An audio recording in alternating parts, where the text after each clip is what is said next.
Last episode, I tested whether a custom GPT could help me come up with channel ideas. This time I wanted to push it harder. Can it actually help with thumbnails and titles, or does it mostly just make average packaging faster? So I took a real thumbnail idea from Rolling with the Curves, dropped it into my custom GPT, and asked one question. What should I keep? What should I change? And is it actually getting better? Because this is where a lot of creators lose the plot.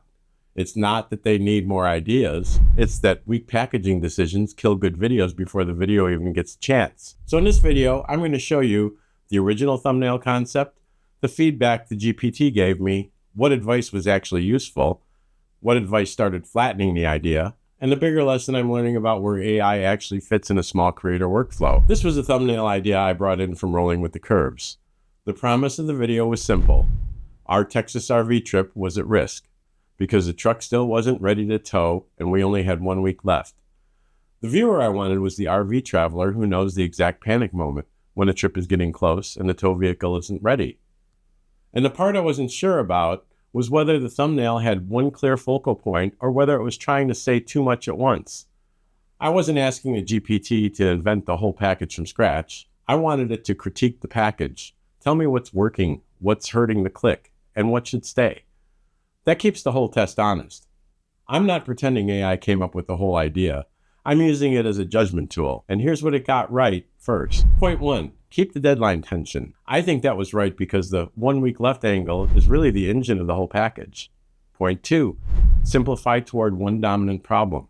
That helped because it pushed the thumbnail toward one clear idea instead of trying to explain the whole story. Point 3, make sure the truck and the human stress read instantly on mobile. And this is where the GPT was actually useful. It caught the clarity problem really fast. That's the first thing I'm noticing with tools like this. They can be pretty good at spotting obvious friction, clutter, mixed signals, weak emphasis, title and thumbnail basically saying the same thing. The kind of stuff that makes a package feel muddy. And that lines up with basic thumbnail rules. Clear subject, one dominant idea, mobile readability, and title thumbnail coordination instead of repetition. But here's where it got weaker. The problem with some AI packaging advice is that it can drift toward cleaner without actually getting sharper. And those aren't the same thing. In this case, removing the calendar and reducing the concept down to a cleaner truck plus text layout probably would have made the thumbnail look more orderly. But I also think it would have taken away from some of the tension that gives the viewer a reason to click. So yeah, it can make an average thumbnail cleaner faster, but that doesn't automatically make it stronger. So here's what I actually kept. I kept the deadline cue because it supports the core promise. I changed it so not ready to tow hit faster, and I ignored the advice to over-clean the concept because I think that would have made it safer, not stronger. That's probably the real use case here.